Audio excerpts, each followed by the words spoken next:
Do you need a fake soundbar in your life?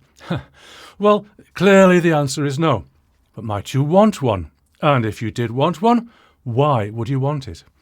I should probably start by asking if you have a soundbar. Come on, there's no need to be ashamed. If you only have a soundbar and no proper loudspeakers, then maybe that's a cause for concern, but let's move on. Anyway, there's no shame in having a soundbar. I have one. Yes, I, David Mellor of Audio Masterclass, commenter on all things pro audio and hi-fi. Yes, I have a soundbar. I'm just going to throw in here that when I say pro audio and hi-fi, I don't normally include home cinema, home theatre if you like, in that. Not that I disrespect it, not at all, but clearly it's a different area of interest. The Venn diagram of audio has lots of intersections, and my interest in soundbars today is one such. According to the history that I can find, soundbars first became popular in the early 2000s. I suppose someone must have invented the concept, hero or villain, I'm not sure. Before soundbars, we had TVs with internal speakers.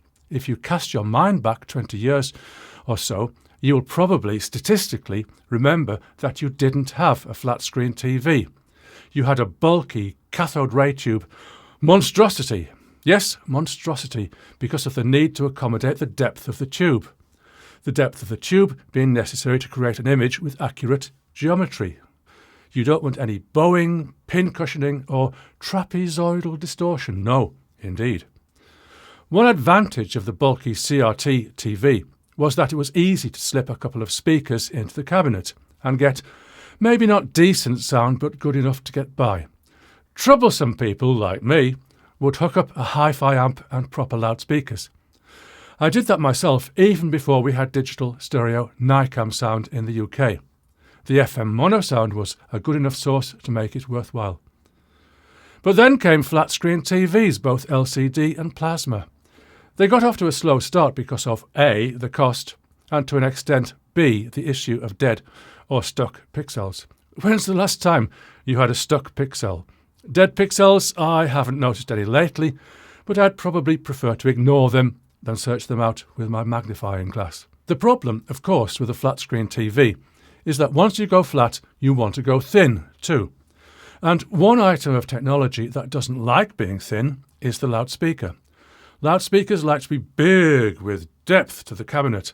The TV likes to be thin with the minimum possible bezel around the screen. And so we got the soundbar. My 2008 Pioneer Curo, which I still have now, had two manufacturer's options. Twin vertical soundbars at the sides or one wide one at the bottom.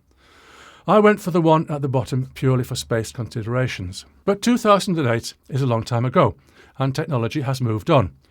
One thing that surprises me is how very small loudspeakers can these days have an amazingly big sound. Not necessarily the heights of hi-fi, but bigger and better than we'd have thought 20 years ago.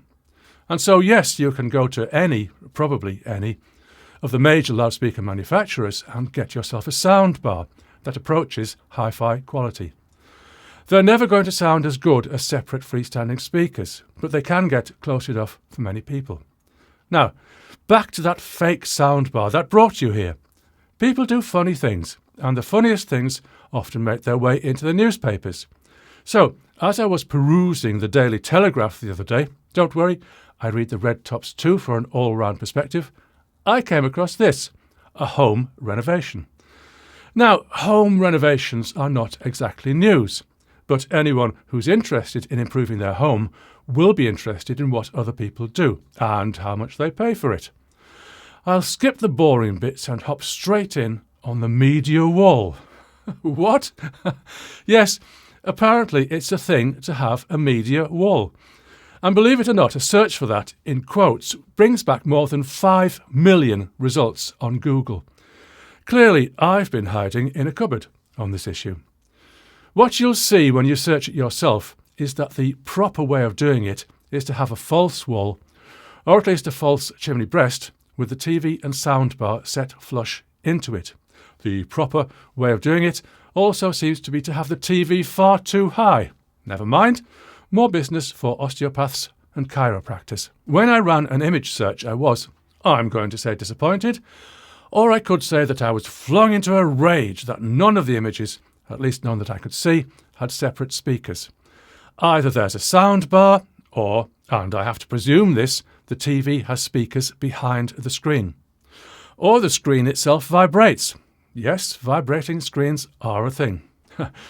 What this will do to the fast and furious experience, I don't yet know. But a screen that visibly vibrates at low frequencies doesn't, to me at present, seem like a good thing. Open mind, though. OK, open mind. But it's going to take a lot of convincing that any soundbar or any TV with integrated speakers or a vibrating screen can sound as good as my monster BMWs. To me, it's madness, badness and sadness.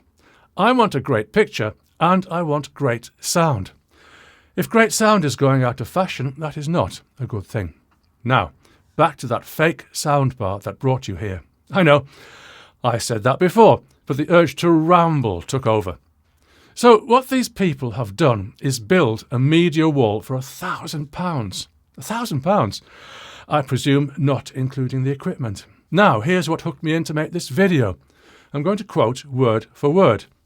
Below the media is a black fake panel that gives the impression an expensive soundbar sits below the television. The panel, which cost £20 to make, is in fact hiding the couple's skybox, smaller soundbar, cables and PlayStation games console. The thinking behind this, we've spent a lot of money on this renovation, we need to economise on the soundbar. We don't care about good sound, but we do need that the soundbar looks expensive. Our neighbours will shun us if we don't have an expensive soundbar.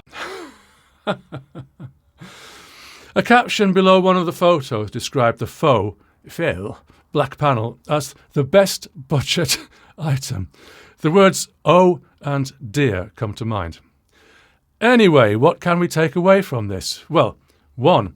People can do what they like if they like it. If these people are getting what they want from their fake soundbar, good luck to them. 2. What's wrong with the world? If people stop buying proper speakers, manufacturers will stop making them, and those that continue will move their products up to high price points. True hi-fi enthusiasts will be sad. 3. I have a solution. It's common in recording studios that the main monitors are mounted in soffits and are flush with the front wall. The media wall, if you like. So when you plan your own future renovation, maybe you can have your own media wall with soffit-mounted loudspeakers giving you great images and great sound. Oh, and don't have the TV too high. See you soon. My plan is to mount my Magnaplanar loudspeakers horizontally and hide them behind a fake black panel to give the impression of an expensive soundbar.